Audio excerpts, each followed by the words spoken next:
Olá meus queridos, tudo bem? Chegamos a mais uma semana de atividades online, mais uma aula de matemática e hoje vamos dar início a um novo capítulo do nosso livro, tá bom? Proporcionalidade e juros. Só o início hoje, vem comigo. Bom, vamos analisar inicialmente essa imagem. Temos aí uma imagem de uma cidade fictícia, né, com algumas ruas que se cruzam em algumas partes, outras não se cruzam. Enfim, vamos fazer a análise dessa figura inicialmente, tá? E a partir dessa figura, eu vou fazer aqui algumas perguntas. Então, observe a imagem com as ruas e avenidas, como eu já falei. E agora cite o nome de duas avenidas que são paralelas entre si. Bom, infelizmente, o enfoque da imagem acabou tirando os nomes aí, não dá para a gente ler todos, né? Dá para ver somente alguns, então eu vou pegar aqui o auxílio do meu mouse e vou responder com vocês, certo? Então, citar o nome de duas avenidas que são paralelas. Então vamos relembrar o conceito de paralelas. O que seriam duas ruas serem paralelas? Duas ruas paralelas são essas ruas que não se cruzam, certo? Não se tocam. Por exemplo, essa rua aqui com essa outra rua aqui. Elas não se tocam, certo? Essa outra aqui também, tá? Essa outra aqui também. Só que o sentido de paralela vai um pouco além disso. Não é só não se toca. É que a distância entre elas, em qualquer ponto, é sempre a mesma. Por exemplo, aqui no início, se eu pegar, por exemplo, esse ponto aqui onde o meu mouse está, tá? E medir a distância dessa rua para o início dessa outra rua aqui também, se eu pegar aqui no final da rua e medir a distância daqui para aqui, a distância continua sendo a mesma. Então, mesmo que essas duas ruas fossem infinitas, imagine aí, por absurdo, né? Aquela loucura de matemática. Imagine que a rua seja infinita, mesmo assim elas nunca vão se tocar. Se essa rua seguisse aqui e essa daqui seguisse também, elas nunca iam se cruzar. Então, paralelas é isso. Duas ruas que não se cruzam. Por exemplo, essa daqui, que o meu mouse está passando agora, e essa de cima aqui também, ó, não se cruzam. E a distância delas, se eu pegar a distância daqui para cá, é a mesma que daqui para cá. Isso mostra que elas estão seguindo retas e não vão se cruzar. Mesmo que elas fossem infinitas, nunca iam se cruzar. Beleza? Então vamos lá. Então, citar o nome de duas avenidas que são paralelas, basta a gente pegar qualquer uma dessas aqui, ó. Se eu pegar essa que o meu mouse está e essa daqui, são paralelas. Se eu pegar com essa aqui também, paralela. Se eu pegar com essa aqui, paralela. Beleza? Se eu quiser fazer deitado agora horizontalmente, então essa daqui é paralela a essa daqui, que é paralela a essa pequenininha aqui também. Beleza? Então esse é o sentido de paralela. Tá ok?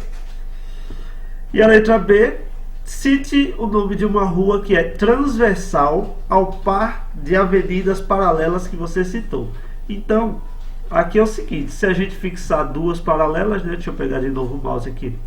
Se eu pegar essa e essa como sendo as duas paralelas que eu quero, uma transversal é uma que cruza as duas. Ou seja, a única rua que cruza essa e essa é essa outra rua daqui, tá? Esse é o sentido de transversal. Quer dizer que cruza as duas. Beleza? Se eu pegasse, por exemplo, as duas deitadas aqui, essa e essa, então uma transversal poderia ser essa ou poderia ser essa, tá ok? Então transversal é que cruza as duas, tá ok? Então vamos para a outra perguntinha. Essa daqui pergunta: você se lembra qual é o significado de razão entre dois números? O que é razão entre dois números? Você sabe o que é? Aí ele pergunta ainda: qual é a razão entre 50 e 150, nessa ordem? E outra pergunta, são três perguntas em uma só: como podemos indicar a razão entre x e 90? Bom, então vamos responder as três perguntas, tá? Razão é uma divisão, que nós vamos ver exatamente aqui. Então a razão entre dois números o segundo número tem que ser diferente de zero. Como eu acabei de falar, é uma divisão e não existe divisão por zero, né? Então o segundo número tem que ser diferente de zero. Então a razão é o quociente do primeiro pelo segundo. Ou seja, é o primeiro dividido pelo segundo. Sempre nessa ordem, tá bom? Se você mudar a ordem, muda a razão também. A questão anterior, do slide anterior, falava qual é a razão entre 50 e 150. Então a razão entre 50 e 150 é só a gente dividir 50 por 150. Vai dar essa fração aí, né? Dá para notar que dá para a gente simplificar o de cima e o de baixo por 50. Dá para dividir, né? Que vai ficar 50 dividido por 50, 1.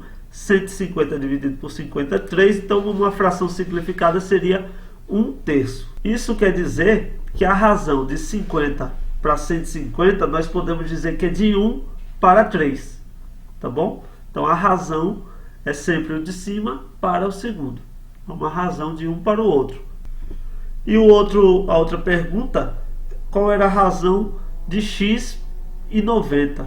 Então é só a gente dividir x por 90. Como x é uma incógnita, né? E a gente não tem uma igualdade, então acabou aí, não tem conta para fazer. Não arruma chifre em cabeça de cavalo.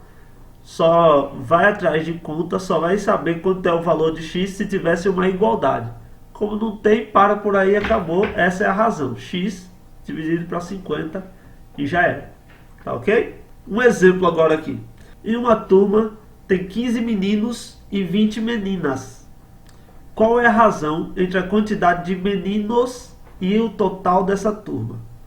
Então, cuidado com as cascas de banana. Tá bom, pessoal?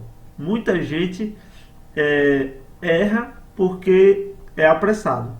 Olha a pergunta. Qual é a razão entre a quantidade de meninos e o total de alunos da turma? Se você colocar a razão 15 para 20, 15 sobre 20, está errado. Por quê? Porque 20 não é o total da turma. 20 é o número de meninas. Tá bom? Então, comece percebendo que o total da turma são os meninos mais as meninas, ou seja, 35 alunos. Logo, a razão de meninos para o total da turma é 15 sobre 35. Se a gente simplificar, dá para simplificar isso aí por 5, né? Tanto 15 quanto 35 dá para dividir por 5. Então a gente simplifica. 15 dividido para 5, 3. 35 dividido para 5, 7. Ou seja, então a razão é de 3 para 7. Isso quer dizer o quê? Que a cada 7 alunos dessa turma, 3 são meninos. Tá ok? Então, é só isso para fazer em razão. Sempre vai ser o primeiro sobre o segundo, formando uma fração aí. Como eu sempre falei para vocês, uma fração é uma divisão. Tá ok? Então, uma razão, quociente, fração e divisão é tudo a mesma coisa. Então, você vai formar a fração sempre o primeiro, vai ser o numerador, o segundo número que aparece vai ficar no denominador. Se der para simplificar essa fração, você simplifica. Tá ok? Então, vamos ver algumas razões especiais, algumas razões que fazem parte da nossa vida. Às vezes, pouca gente sabe, mas ela está presente no nosso dia a dia. A primeira razão especial é a de velocidade média. A velocidade média ela é obtida pela razão entre a distância percorrida e o intervalo de tempo gasto para percorrer essa distância. Então, você vai correndo aí da sua casa até o centro. É a distância. Quanto tempo você gastou para fazer isso? É o tempo percorrido, tempo gasto. Tá ok? Quando você dividir um pelo outro, a distância pelo tempo vai dar a velocidade média. Por exemplo, se um automóvel ele percorre 240 km em 3 horas, então a velocidade média dele em quilômetros por hora é obtida pela razão 240, que no caso foi a distância que ele percorreu, sobre 3, porque 3 foi o tempo que ele gastou. Ou seja, como eu falei, né? Uma fração é uma divisão. Se você fizer essa divisão, 240 dividido para 3, vai dar 80 km por hora. Por que quilômetros por hora? porque a distância que ele percorreu foi em quilômetros e o tempo que ele gastou foi em horas, tá bom? É extremamente importante você sempre observar a unidade de medida que está sendo empregada no que você está olhando, tá? Muita gente, não só aluno do 9º ano, mas qualquer aluno do ensino médio, da faculdade, até professor fazendo concurso ou qualquer outra pessoa, na verdade, fazendo concurso, muita gente erra por conta da unidade de medida. Então você tem que prestar atenção. Se lá em cima está dizendo que o automóvel andou tantos quilômetros e percorreu isso em tantas horas, no final a unidade de medida é quilômetros por hora.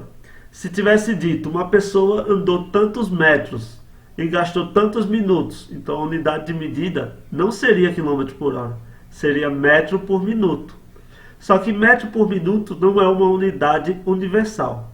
Existe metro por segundo. E aí, para você transformar numa unidade universal, você transformaria os minutos em segundos e faria a divisão. Entendeu? Então, o importante não é confundir a tua cabeça, que eu estou tentando aqui. Desculpa se eu fiz isso. Mas o importante que eu estou atentando você é sempre olhar a unidade de medida. Se o carro percorreu quilômetro, no final tem que aparecer esses quilômetros. Se o carro percorreu metros, no final tem que aparecer esses metros. Se uma formiga andou tantos centímetros, no final, quando você fizer a razão, o resultado vai estar em centímetros. Certo? Então, sempre de olho na unidade, que ela é hiper importante. Muita gente, como eu acabei de falar e vou repetir, até gente fazendo concurso de altíssimo nível, às vezes se perde por conta de uma unidade de medida. Tá bom? Então preste atenção nisso aí. É só um detalhezinho. Se a gente for prestando atenção, você nunca vai pisar nessa casca de banana aí. Tá ok? Então, outra razão especial que eu trouxe aqui para vocês é a de densidade demográfica. Você sabe o que é densidade demográfica? Você já deve ter visto isso na disciplina de geografia. Então, a densidade demográfica ela também é obtida por uma razão, que é a divisão do número de habitantes de algum lugar pela área que eles ocupam, pela área dessa região. Então, quando você dividir o tanto de habitantes pela área, você vai obter a densidade demográfica daquele lugar. Um exemplo que eu trouxe aqui é sobre a nossa cidade de Arapiraca. Fiz algumas pesquisas rápidas, encontrei aproximadamente, para a gente não calcular número com muita vírgula, eu arredondei isso aqui, tá? Então, aproximadamente a população de Arapiraca é de 232 mil habitantes. E a área do município inteiro, certo?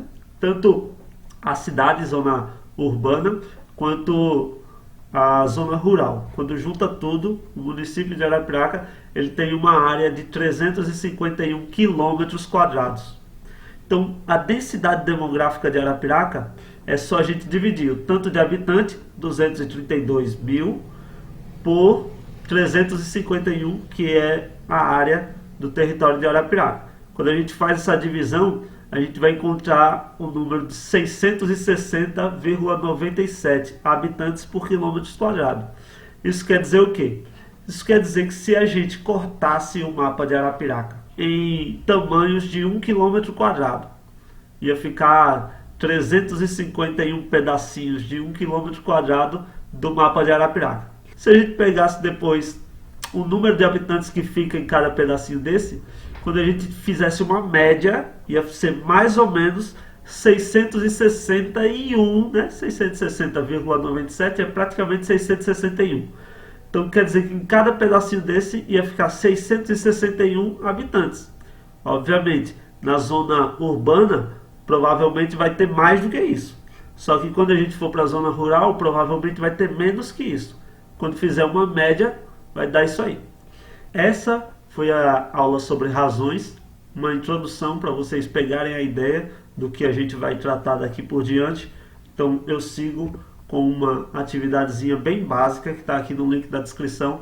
A gente conversa melhor sobre ela lá pelo aplicativo de mensagens, tá bom, pessoal? Então fiquem todos com Deus, uma boa semana a todos. Eu fico por aqui, encontro vocês semana que vem no próximo vídeo. Tchau, tchau, até mais.